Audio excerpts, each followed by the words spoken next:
Ja, Dušan, nekaj sva že o Domžalah govorila o pripravah, ampak zdaj smo v Novigradu, pa me mogoče za začetek zanima, a ti opažaš kako razliko, kako se igralci odzovejo, recimo, ko so doma na treningu ali pa tukaj, ko ste konkretno cel teden na tujem, v hotelu in na pripravah?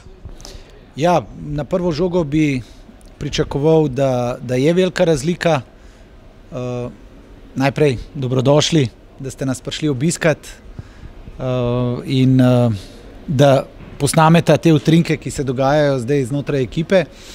Zdaj pa nazaj k vprašanju. Kot trener pričakuješ tudi v smislu, da si želim, da tisto, kar igralci profesionalno oddelajo na igrišču, ko govorimo o disciplini igre, o neki zanesljivosti, pričakuješ potem tudi obnašanje zunaj igrišča in tukaj imamo priložnost potem fante malo spoznati, kako delujejo tudi izven nogometnega igrišča, izven treninga.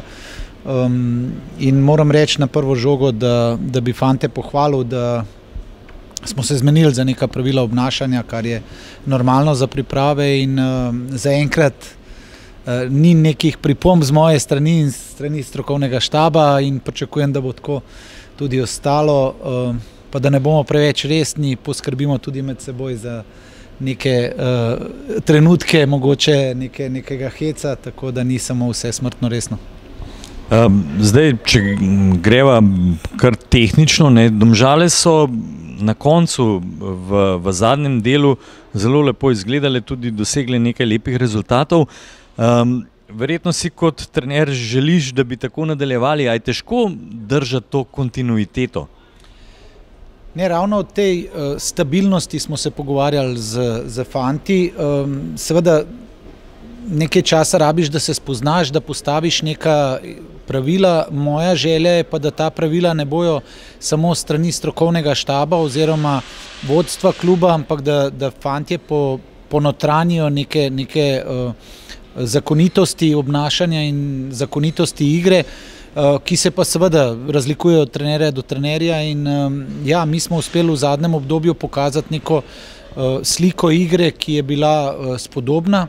Ekipa je zelo mlada, fantje se trudijo po najboljših močeh in sam zdaj že toliko vem, da ni nikogar, ki se ne bi želel dobro zgledati in dobro delovati, pa vendar rabimo uigranost, rabimo sproščenost, da bi potem tudi ta kvaliteta, ki jo sigurno imamo, prišla do izraza, pa vendar v naši ligi so vse tekme, tudi na treningu, ko med seboj igrajo, nianse odločajo, tiste podrobnosti, ki jih more pa vsak nekako kreativno najbolje narediti, kolikor lahko in s tem se ukvarjamo zdaj, da fantje enostavno vejo, da je to za njih dobro, za klub na koncu koncev, če bomo delali usklajeno in složno. Ja, nekaj pripravljalnih tekem je že bilo, mogoče za naše gledalce, si bil zadovoljen z njimi? Ja, vedno se trudimo biti pozitivni tudi v smislu, da kar se dobro opravi, da se tudi pohvali in sam sem mnenja, da je to potrebno, da fantje vejo, da imajo podporo, po drugi strani je pa včasih težko, ko imaš občutek, da ni tako in zdaj. Tako da naša podoba na igriščih je bila zelo spodobna.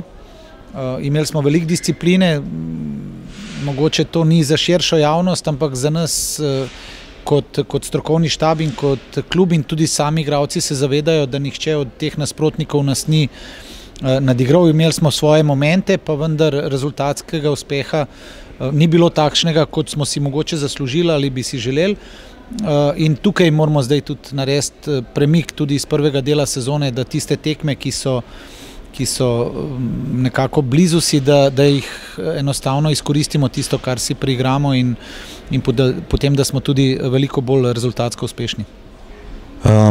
Zdaj v ekipi novopečeni reprezentant, ki je obenem v Združenih državah Amerike bil tudi najboljši igralec tekme. Verjetno tudi to je nek navdih morda tudi za ostale v ekipi, da jih potegne za seboj. No, to lahko z našimi gledalci in navijači delimo, da jaz takoj, ko sem si ogledal Danijevo predstavo proti Ameriki, sem jo sam osebno pri sebi označil za zelo uspešno, in ko se je vrnil k nam na treninge, sem rekel, da ne bi bila to nekako učbenik za igralce, ki igrajo na tej poziciji, tako da vse pohvale njemu. Smo pa istočasno tudi Daniju naložili, da je to dobro, če bi vsako tekmo lahko tudi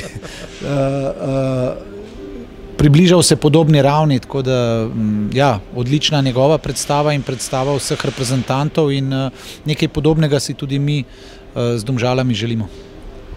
Ja, Dušan, nič, veselo nedeljo in seveda uspešno do konca priprav. Hvala še enkrat, ker sta prišla k nam, in dobrodošla, in lep pozdrav vsem našim navijačem, in upam, da se v čim večjem številu vidimo, ko bo šlo zares.